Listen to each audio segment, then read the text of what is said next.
this Northern Alberta buck, and I'm going to teach you how to prep it to do a European mount. So what I've done so far is we skinned it out, and I cut it right here at this last vertebrae joint, and that's at the bottom of the skull. If you just go down, you can feel a little bump here. You can feel it actually in the back of your own head, and you just insert your knife there, cut all the way around the jugular, and you can just twist the head and it'll pop off right there. And that's where you need to cut it to make it the easiest. So now what we're going to do is, first I should say the things that you're going to need. You're going to need an X-Acto knife. That's what I use, at least. Just a sharp knife will work. A hammer and a flat screwdriver. And so your first incision when you're going to start skinning this, I like to go from the base of the antler here all the way up to the other base here. And so with a sharp knife, it should be really not that hard.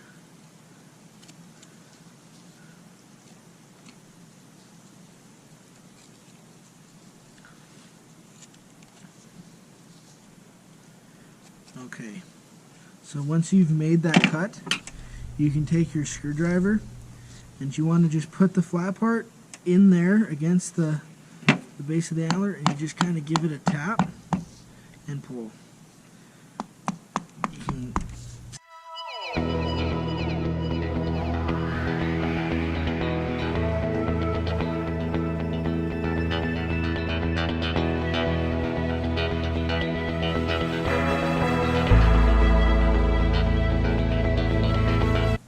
If it's giving you trouble at the very end there, you can take your knife and just cut along the base of it.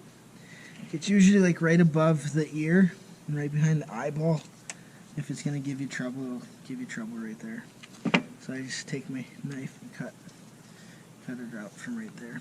Okay, so once you are all the way around, you can run your finger around the base of the antler on both sides. I like to just take your blade right here and just finish that cut all the way up.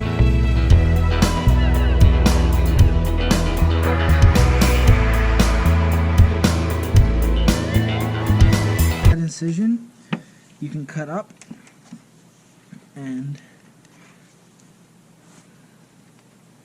just peel the skin away. You're going to come to the ear canal. You can just cut right through that.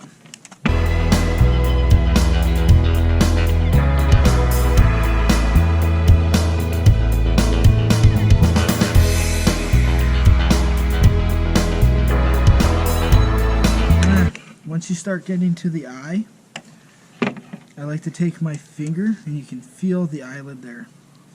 And so you can kind of pull the eyelid up with your finger and slowly cut. Make sure not to cut your finger, but you can slowly cut and you can feel the eye bone.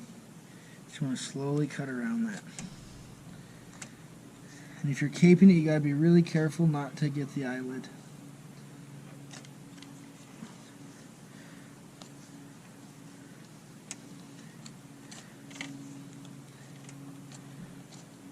And once you get down to the base of the eye, there's something called the tear duct, and it kind of grows inside of the skull. A little bit will go in, sometimes even a ½ inch. And so you just got to take your time and follow the skin down.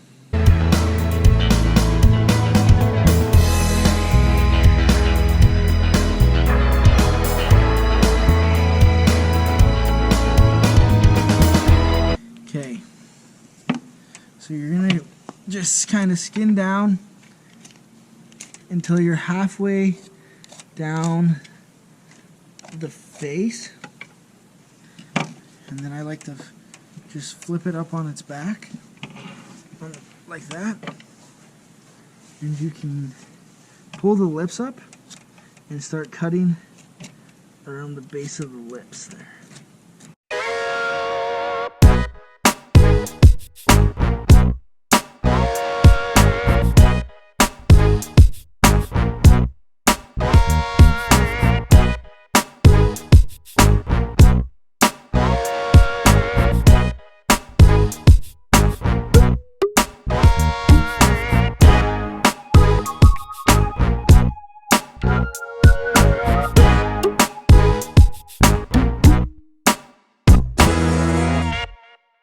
Alright, so the next part is you have to cut this bottom jaw.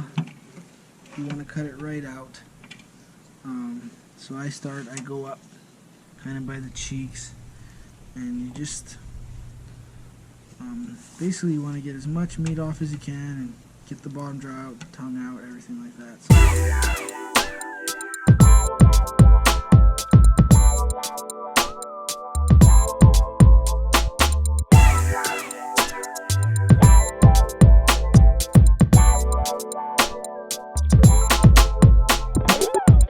You put it on the ground and you just want to pull it, like, just pull it apart. And this, I always kind of feel like you might break the actual skull. Just be kind of aware of that. I've never actually had one break, and I can reach pretty hard on it. So you'll just pull it till it comes apart like that. And sometimes there's little bones in here. I break with pliers or whatever. But it looks like they broke just when I pulled the jaw back, so should just be muscle now. The next step is you can cut all this meat out, cut the eyeballs out. The eyes, I just make an incision all the way around.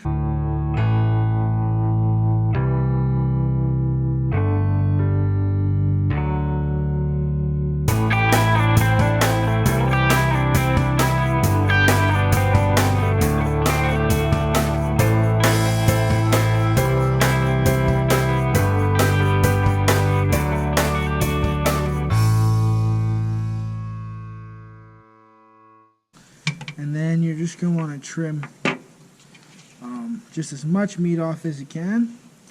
But basically, that is prepped and ready to go in the pot. I'll take shrink wrap and wrap the bottom 4 inches with some electrical tape just to protect the antler from the water. The same process pretty much goes for every animal, antelope, elk, moose. It's the same type of process.